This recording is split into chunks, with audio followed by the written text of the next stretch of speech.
नमस्कार सभी बच्चों को। तो कैसे हैं सब लोग? बहुत बहुत आपका स्वागत करता हूं मैं अपने चैनल पे। और आज मैं क्लास 10th के लिए एक नया टॉपिक फिर से लेके आया हूं। जैसे कि आप लोग जानते हैं कि मैं डेली एक ना एक वीडियोस आप लोगों के लिए लेके आ रहा हूं। आज जो मैं टॉपिक लेके आ रहा हूं वो यूपी बोर्ड, आईसीएसई बोर्ड और सीबीएसई बोर्ड तीनों के लिए मैंने एक टॉपिक कवर किया हुआ है, जिसमें आईसीएसई बोर्ड के लिए 9th एंड 10th का टॉपिक ये कवर होएगा। वहीं पे यूपी बोर्ड और सीबीएसई बोर्ड वाले बच्चों के लिए 10th में ये टॉपिक उनके लिए है। तो वो टॉपिक का नाम जैसे कि आप लोग देख रहे हैं कि इंट्रोडक्शन टू ट्रिग्नोमेट्री रहने वाला है। आज अपन लोग इसके बेसिक से सब कुछ चीजें जानेंगे। इंट्रोडक्शन ऑफ ट्रिग्नोमेट्री एक्चुअल में है क्या, ट्रिग्नोमेट्री के कितने फॉर्मूलेज हैं, ये सारी चीज अपन लोग बात करेंगे। फिर इसके ऊपर अपन लोग क्वेश्चन करेंगे। तो ये वीडियो का इंट्रो वाला पार्ट होने वाला है। तो इसके आगे अपन लोग पार्ट 1 पार्ट 2 तक जाने की कोशिश करेंगे। कोशिश करूंगा कि ज्यादा पार्ट इसके ना आए और 2 पार्ट के अंदर ये वीडियो जो है वो पूरा अपना कंप्लीट हो जाए। तो ज्यादा देर नहीं करते हैं, बहुत बहुत स्वागत करते हैं आपको और स्टार्ट करते हैं अपने इंट्रोडक्शन टू ट्रिग्नोमेट्री। देखिए बेटा, इंट्रोडक्शन टू ट्रिग्नोमेट्री के अंदर सबसे पहली चीज जो आपको पता होना चाहिए वो क्या है। सबसे पहले हमें वर्ड, ट्रिग्नोमेट्री वर्ड हमको मालूम होना चाहिए। अगर हम जिसके बारे में कर रहे हैं और उस वर्ड का हमें मतलब नहीं मालूम है तो फिर कोई फायदा नहीं है उसको करने के लिए। ठीक, इंट्रोडक्शन मतलब ट्रिग्नोमेट्री के बारे में अब हमको बताया जाएगा। आईसीएसई बोर्ड में क्लास 9 में बताया जाता है, वहीं पर सीबीएसई एंड यूपी बोर्ड में आपको क्लास 10th में इसके बारे में पढ़ाया जाता है। तो सबसे पहले मेन चीज जो है वो हमको समझना पड़ेगा, ट्रिग्नोमेट्री वर्ड जो है वो किन से बना हुआ है। एक TRI ट्री और ग्नो GNO, जिसको ग्नो गॉन अपन बोलते हैं, और मेट्री। देखिए आप लोग देख रहे हैं 3 वर्ड का यूज यहाँ पे किया गया है।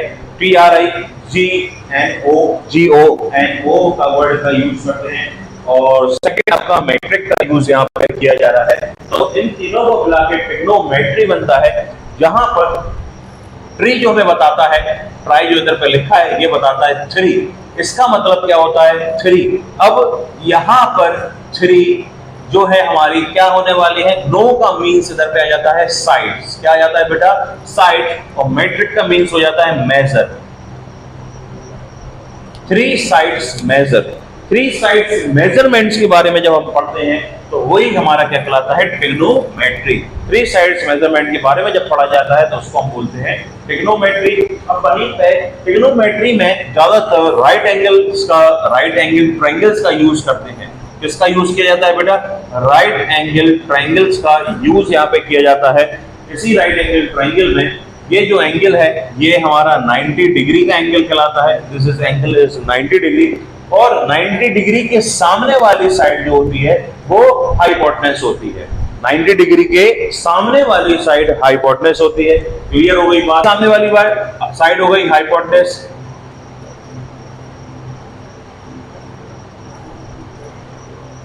This is hypotenuse. ये हमारी क्या हो गई है? हाइपोटेनस हो गई है।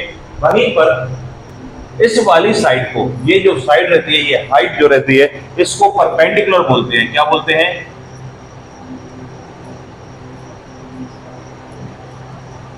परपेंडिकुलर। और ये जो नीचे रहता है जिसके ऊपर पूरा है ये ट्रायंगल टिका हुआ है, इसको बेस बोला जाता है। क्या बोला जाता है? बेस।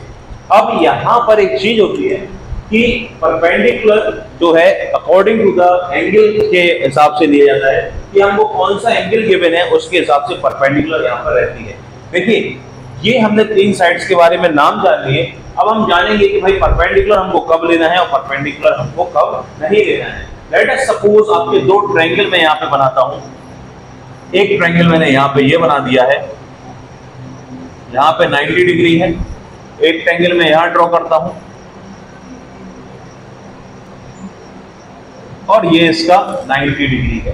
क्लियर हो गई बात? देखिए जब हमको हमेशा 90 के सामने वाली तो हमारी हाइपोटेनस ही रहने वाली है। 90 के सामने वाली हमारी हाइपोटेनस भी रहने वाली है। ठीक, ये चीज क्लियर हो गई। लेट अस सपोज हमको अब एंगल, हमको थीटा जो दिया रहेगा, ये थीटा का साइन है, हमको जब थीटा गिवन रहेगा तो थीटा के सामने वाली जो साइड होती है, हमेशा ध्यान रखिए थीटा के सामने वाली साइड को हम परपेंडिकुलर कंसीडर करते हैं। क्या कंसीडर करते हैं? परपेंडिकुलर कंसीडर करते हैं, और वहीं पे नीचे वाली साइड को हम बेस बोलते हैं। क्लियर हो गई बात? लेकिन अगर थीटा, हमको थीटा जो एंगल है, अगर हमको इधर ऊपर दे दिया गया है थीटा एंगल, तो हम मैंने बताया थीटा के सामने वाली परपेंडिकुलर होती है। दैट मींस ये थीटा जो है इसके सामने वाली साइड क्या हो जाएगी बेटा? परपेंडिकुलर। ये साइड क्या कहलाएगी? हमारी परपेंडिकुलर, और वहीं पे ये साइड हमारी क्या हो जाएगी? बेस। ये क्या हो जाएगी? हमारी बेस। क्लियर हो गई बेटा ये वाली बात? आपको समझ में आ गया होगा कि हमारी परपेंडिकुलर कब लेना पड़ेगी और बेस हमको कब लेना पड़ेगा। हमेशा ध्यान रखिए जब भी थीटा दिया, थीटा के सामने वाली परपेंडिकुलर, थीटा दिया हुआ है, थीटा के सामने वाली हमारी क्या हो जाएगी? परपेंडिकुलर हमारी हो जाएगी थीटा के सामने। क्लियर? अब इसमें ट्रिग्नोमेट्री में हमको, जब भी हम करते हैं ट्रिग्नोमेट्री, तो हमको इसकी 5 मेन पॉइंट याद होना चाहिए। 5 मेन पॉइंट्स आप ट्रिग्नोमेट्री के याद रखिए, ट्रिग्नोमेट्री आपकी खत्म। 5 main points you have to learn in trigonometry, and then all the trigonometry has been finished in the class 10. Class 10 के लिए इनफ है 5 पॉइंट। वो 5 पॉइंट कौन से हम देखेंगे, उन 5 पॉइंट को एक एक करके। तो 5 पॉइंट के बारे में हम बात कर रहे हैं। सबसे पहला पॉइंट हम लिख रहे हैं इधर पे,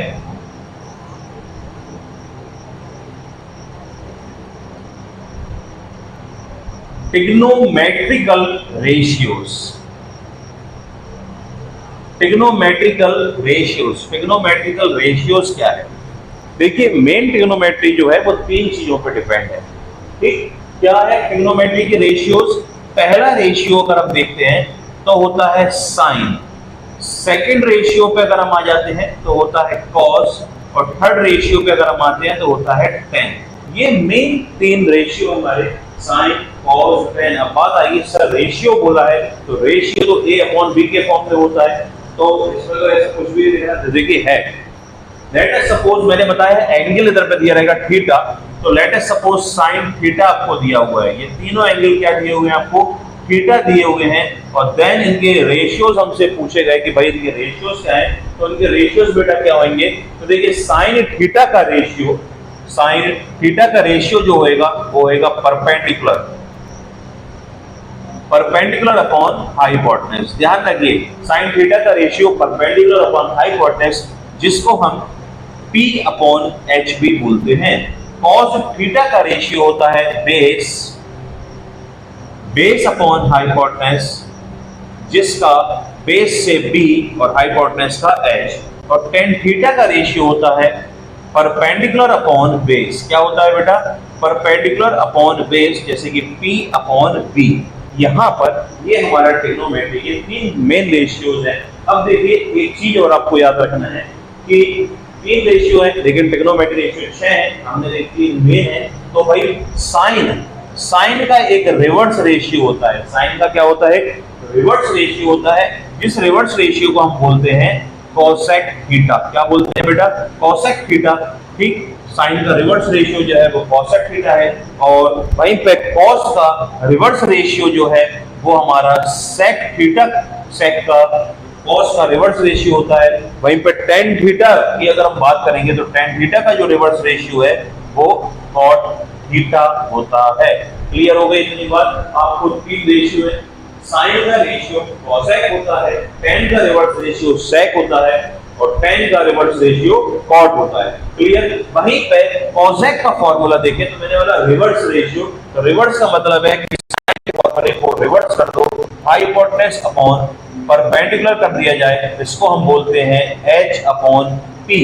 वहीं पे सेक के रेशियो, मतलब कॉस का रेशियो रिवर्स कर दिया जाए, तो कॉस का रेशियो रिवर्स करेंगे तो हो जाएगा हाइपोटेनस अपॉन में सेक, बेस अपॉन हाइपोटेनस होता है, कॉस बेस अपॉन हाइपोटेनस है। वहीं पे सेक हमारा हाइपोटेनस अपॉन बेस हो जाएगा, हाइपोटेनस को H और बेस को B। कॉट जो है परपेंडिकुलर, कॉट जो है परपेंडिकुलर अपॉन बेस का रिवर्स है, तो बेस हमारा इधर पे ऊपर आ जाएगा, बेस अपॉन में परपेंडिकुलर, यहां पर बन गया B अपॉन P। ये आपको रेशियो जो है मेन आपको याद करना पड़ेंगे। अब इनको याद करने के लिए मैं आपको एक बहुत बढ़िया बेहतरीन सी ट्रिक आपको बताऊंगा कि आप इसको कैसे याद करते हैं ट्रिग्नोमेट्रिकल रेशियोज को।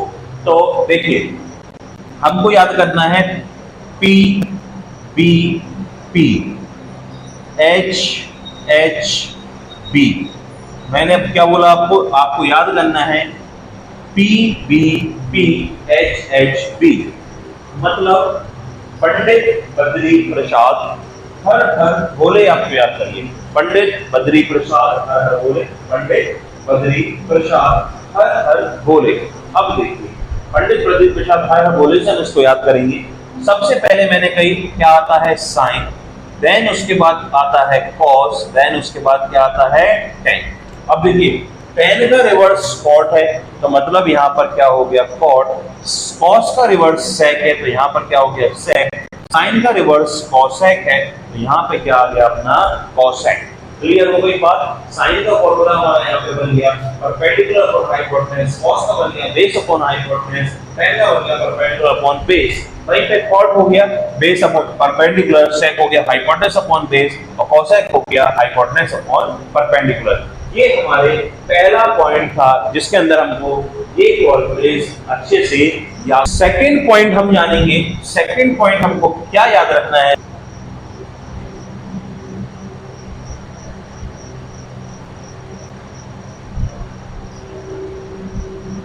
सेकंड पॉइंट मैंने लिख दिया है कोटेंट रिलेशन। कोटेंट रिलेशन आपको इसके अंदर याद होना चाहिए। कोटेंट रिलेशन क्या है बेटा, तो कोटेंट रिलेशन हम देखेंगे। सबसे पहले हमने आपको बताया कोटेंट रिलेशन में आप ध्यान रखिए tan थीटा, क्या ध्यान रखेंगे, tan theta. And then second में आप इसको ध्यान रखेंगे cot थीटा, सेकंड वाला क्या ध्यान रखेंगे, cot थीटा। देखिए tan थीटा का कोटेंट रिलेशन होता है sin थीटा अपॉन में cos थीटा। tan थीटा का होता है sin थीटा अपॉन में cos थीटा। वहीं पे cot का इसका रिवर्स cos थीटा अपॉन में sin theta, cos theta upon में sin थीटा होता है।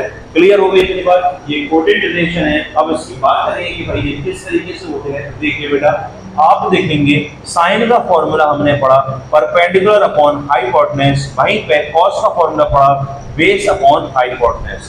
क्लियर है बेटा इतनी बात। अगर आप देखेंगे हाइपोटेन्यूज से हाइपोटेन्यूज कैंसिल हो रही है, हमारे पास क्या बच रहा है, परपेंडिकुलर अपॉन बेस। क्या आया बेटा, परपेंडिकुलर अपॉन बेस। और tan का फॉर्मूला क्या है, tan थीटा का formula perpendicular upon base tan theta का फॉर्मूला होता है। वहीं पर अगर हम देखेंगे cot, तो cos हम लिखते हैं बेस अपॉन हाइपोटेन्यूज और sin लिखते हैं परपेंडिकुलर अपॉन हाइपोटेन्यूज। यहाँ पर आप देखेंगे कि हाइपोटेन्यूज से हाइपोटेन्यूज कैंसिल हो जाएगा और हमारे पास क्या बचेगा, बेस अपॉन परपेंडिकुलर। क्या बचा बेटा हमारे पास, बेस अपॉन परपेंडिकुलर। तो इसका मतलब हमको ये मिल गया कि भाई हाँ ये रेशियो जो है इक्वल होता है। ये हमने इसका सेकंड पॉइंट जान लिया, ये हमको सेकंड पॉइंट हमको याद होना चाहिए इसका। ठीक, अब हम बढ़ते हैं सेकंड पॉइंट के बाद अपने थर्ड पॉइंट पे।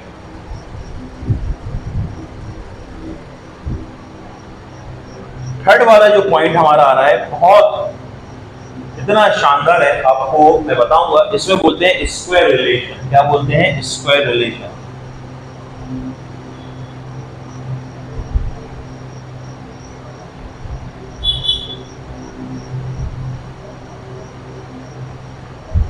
स्क्वायर रिलेशन तीसरा पॉइंट है इसका जो आपको याद होना चाहिए। अब भाई स्क्वायर रिलेशन देखिए, सबसे पहली आइडेंटिटी जो है, सबसे फर्स्ट आइडेंटिटी जो है वो ऑलमोस्ट सभी बच्चों को याद होती है, उसके बाद नहीं हो पाता याद।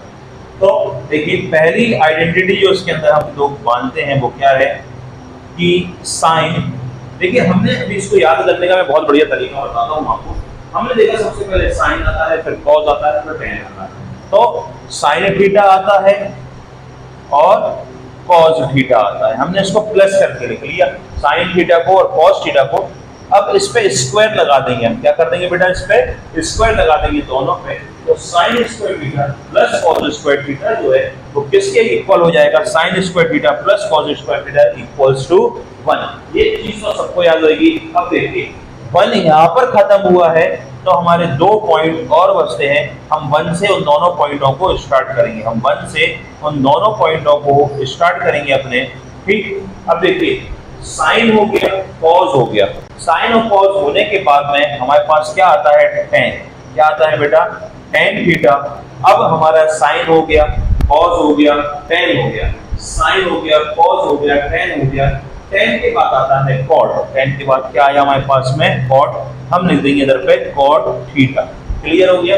अब जैसे हम कॉट थीटा लिखेंगे, यहाँ पर हम फिर से स्क्वायर यहाँ पर लगा देंगे। इसके क्या लगा देंगे इधर पे? स्क्वायर। और हम लिख देंगे, अब देखिए, इक्वल, इक्वल के sine, sine cos tan, cot हमारे हो गए, बचा सेक और कॉसेक। तो सेक बचा, तो यहाँ पर हम लिखेंगे सेक थीटा। फिर कॉसेक बचा, यहाँ पर हम लिखेंगे कॉसेक थीटा। और इन दोनों पे स्क्वायर लगा देंगे। इन दोनों पे क्या कर देंगे? हम स्क्वायर लगा देंगे। तब जाके ये हमारे स्क्वायर रिलेशन तीन हमारे तैयार हो जाएंगे। जो आइडेंटिटी है, ट्रिग्नोमेट्रिक आइडेंटिटीज इनको बोलते हैं। sin square theta plus cos square theta equals to 1, 1 plus sin square theta equals to sec square theta, और 1 plus cot square theta equals to cosec square theta. ये 3 पॉइंट्स हम इसके अंदर जान चुके हैं। ये 3 पॉइंट्स आप लोग देख लीजिए। ये 3 पॉइंट्स हमने देखे, मेन ये 3 पॉइंट है हमारे। अब हमारे पास 2 पॉइंट और बचते हैं। हम उन 2 पॉइंटों को और जानना है कि वो 2 पॉइंट कौन से हैं। तो देखिए, अब अपन 4th पॉइंट देखते हैं। 4th पॉइंट में अपन देखेंगे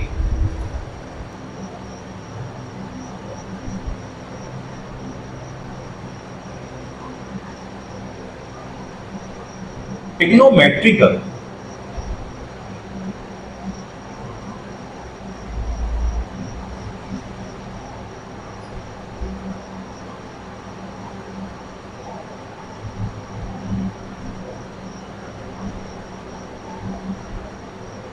फोर्थ पॉइंट जो है, trigonometrical ratios of standard angle.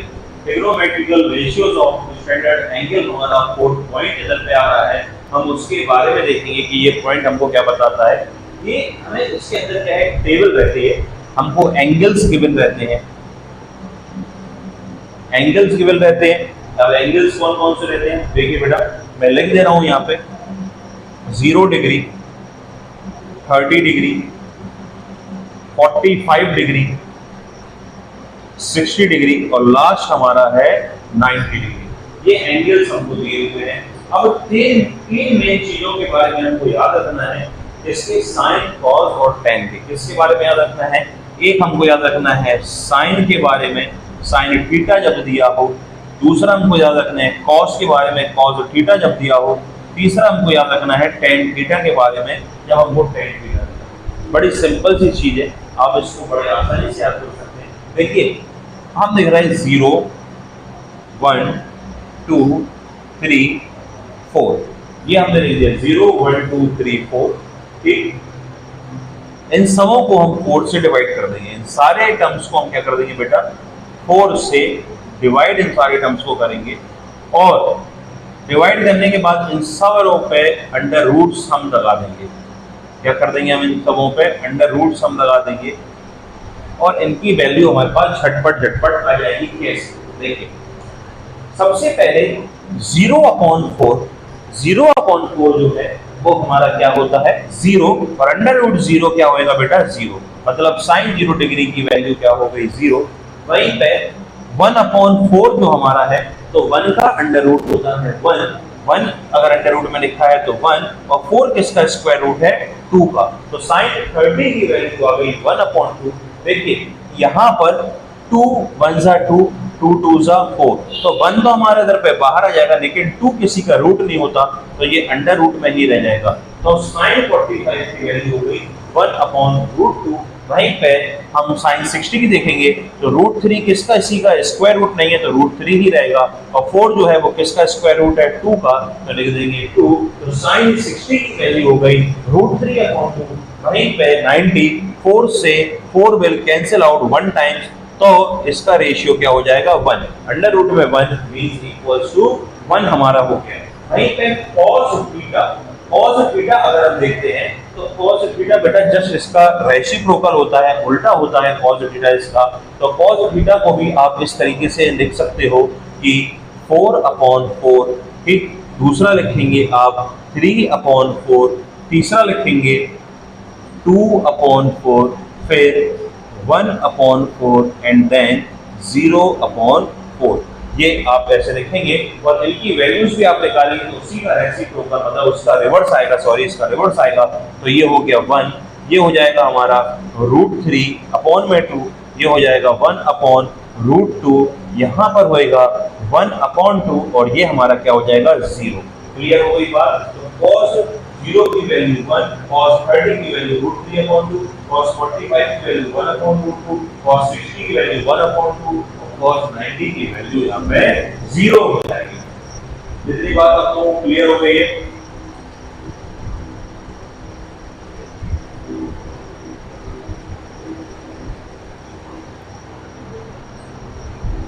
अब हम देखते हैं tan थीटा को हम कैसे याद रखेंगे। तो देखिए बड़ी सिंपल सी चीज है tan थीटा को याद रखने के लिए। यहां पर भी हम क्या करेंगे 0 1 2 3 बस 0 1 2 3 यहां पर लिख देंगे नॉट डिफाइंड। ये कैसा रहेगा हमारा नॉट डिफाइंड, 90 डिग्री क्या रहता है नॉट डिफाइंड। देन इन सबों को हमें अंडर रूट में ही लिखना है बेटा। अब देखिए हमने 0 लिखा तो इधर पे आप अपॉन में लिख दीजिए 4 - 0, सब में 4 लगा रहे हैं, ठीक है। हमने ऊपर 1 लिखा, अंडर रूट में हम लिख दे रहे 4 - 1, यहाँ पर हमने 2 लिखा, अंडर रूट में हम लिख दे रहे 4 - 2, 3 लिखा, अंडर रूट में हम लिख दे रहे 4 - 3 और यहाँ पर तो नॉट डिफाइन हमारा है। अब देखिए इससे वैल्यू कैसे मिलेगी 0/4 - 0 तो 4। अब 0/4 क्या होगा 0, तो tan 0 की वैल्यू क्या हो गई 0।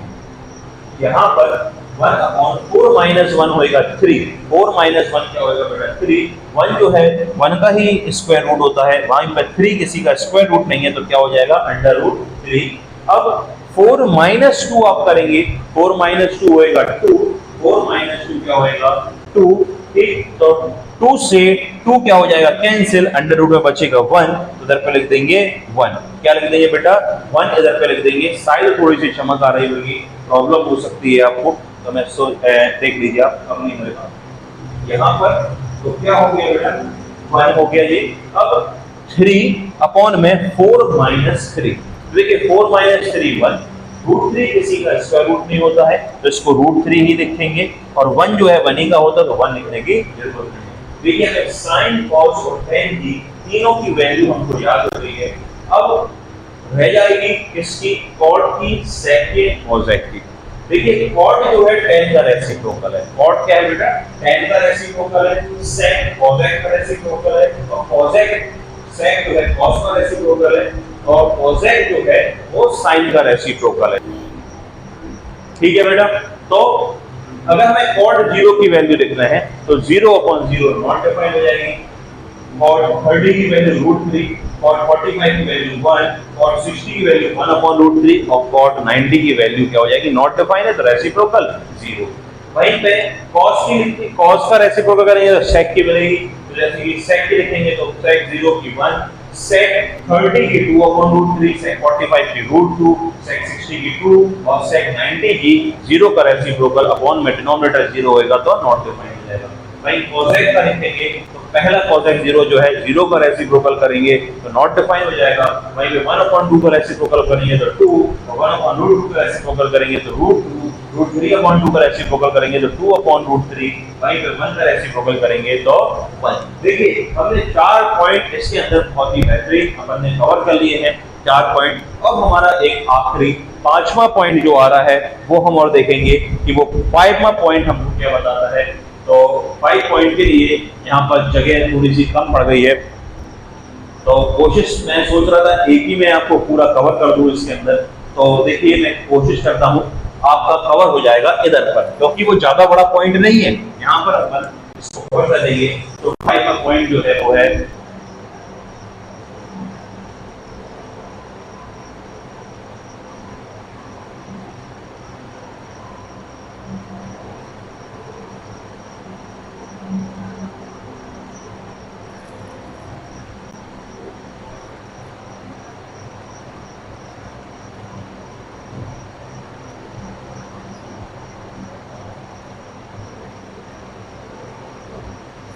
trigonometrical ratios of complement angle।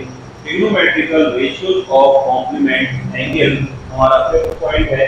इसके अंदर हमको कुछ रेशियोज हमको रेशियोज याद रखना पड़ते हैं। तो देखिए कैसे याद रखेंगे आप ध्यान रखिए। पहला, इसके अंदर जो रेशियो हमारा रहेगा वो रहेगा sine 90 minus theta. Complementary angle की बात चल रही है तो 90 माइनस थीटा करेंगे। वहीं पे सेकंड वाला cos 90 minus theta, then tan 90 minus theta, then cot 90 minus theta, and then sec 90 minus theta, and then cosec 90 minus theta।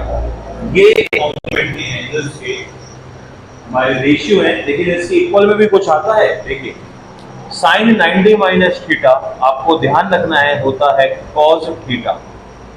cos 90 minus theta sine theta हो जाएगा। tan 90 minus theta cot theta हो जाएगा। cot 90 minus theta tan theta हो जाएगा। sec 90 minus theta cosec theta. वहीं पे cosec 90 minus theta हमारा sec theta यहाँ पर हो जाएगा। ये 5 मेन पॉइंट्स जो थे, ये 5 मेन पॉइंट्स जो थे वो हमने इसके अंदर कवर करे हुए हैं। ये 5 पॉइंट्स अगर आपको याद है बेटा, ये समझ लीजिए ट्रिग्नोमेट्री आपको पूरी आसान हो जाएगी आपके लिए। तो इसको चाहे आप स्क्रीनशॉट ले लीजिए या अपनी पेन डायरी आप लेके बैठे होंगे उसमें नोट कर लीजिए इसको। और यही अगर आपको याद हो गया तो ट्रिग्नोमेट्री आपके लिए आसान है। और ट्रिग्नोमेट्री एक ऐसे चैप्टर है मैथ सब्जेक्ट का कि भाई ये आपका साथ नहीं छोड़ेगा कभी।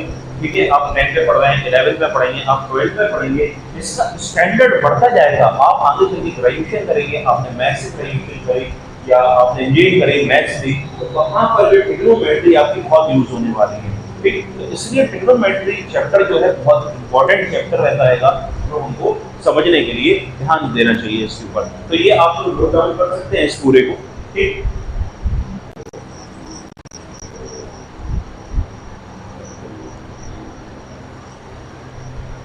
तो हमारा आज ट्रिग्नोमेट्री का इंट्रो वाला पार्ट हमारा कंप्लीट हो गया है। अब जो नेक्स्ट पार्ट आएगा इसमें हम इसके क्वेश्चंस करेंगे, हम रेशियो के क्वेश्चन सॉल्व करेंगे, हम क्या कहते हैं रेशियो से क्वेश्चन सॉल्व करेंगे, हम स्क्वायर रिलेशन आइडेंटिटीज के क्वेश्चंस लगाएंगे, कोटेड रिलेशन के क्वेश्चंस को हम सॉल्व करने की कोशिश करेंगे, trigonometrical ratios of standard angles के भी क्वेश्चंस करेंगे, वहीं पर trigonometrical ratios of complementary angles के भी हम इसमें क्वेश्चंस करेंगे और ट्रिग्नोमेट्री के अंदर हम प्रूविंग भी करेंगे इसकी। तो कोशिश करूंगा मैं 2 पार्ट्स के अंदर आपको ये कवर कर दूं और जो अपन क्वेश्चंस करेंगे वो एनसीईआरटी प्लस आरटी हमारे क्वेश्चंस होंगे। अपन इसके अंदर मेन इंपॉर्टेंट क्वेश्चंस को कवर करेंगे और सेकंड वाले फर्स्ट पार्ट जो आया इंट्रो के बाद में जो पार्ट आएगा उसमें मेन टॉपिक्स को अपन कवर करेंगे, ऐसे क्वेश्चंस को कवर करेंगे जो आपको आ गए। तो फिर आपके पास में कोई भी क्वेश्चन आता है आप सारे क्वेश्चन कर सकते हैं, अपन इस तरीके से उसको समझेंगे। तो अगर आपको मेरे कंटेंट अच्छा लगा हो, आपको पसंद आया हो, मेरे पढ़ाने का तरीका आपको पसंद आया हो, आपको समझ में आ रहा हो, तो मेरे चैनल को सब्सक्राइब कर लीजिए और एक लाइक कर दीजिए और अपने दोस्तों के साथ शेयर कर दीजिए। तो शेयर जरूर करिएगा, अपने दोस्तों के साथ सब्सक्राइब कर लीजिएगा। ठीक, तो आपको और इसी तरीके से और अच्छे वीडियोस मिलते रहे, अच्छे से कंटेंट मिलता रहे आपको प्रॉपर तरीके का, तो आप बेल आइकन को भी प्रेस कर दीजिएगा। Thank you.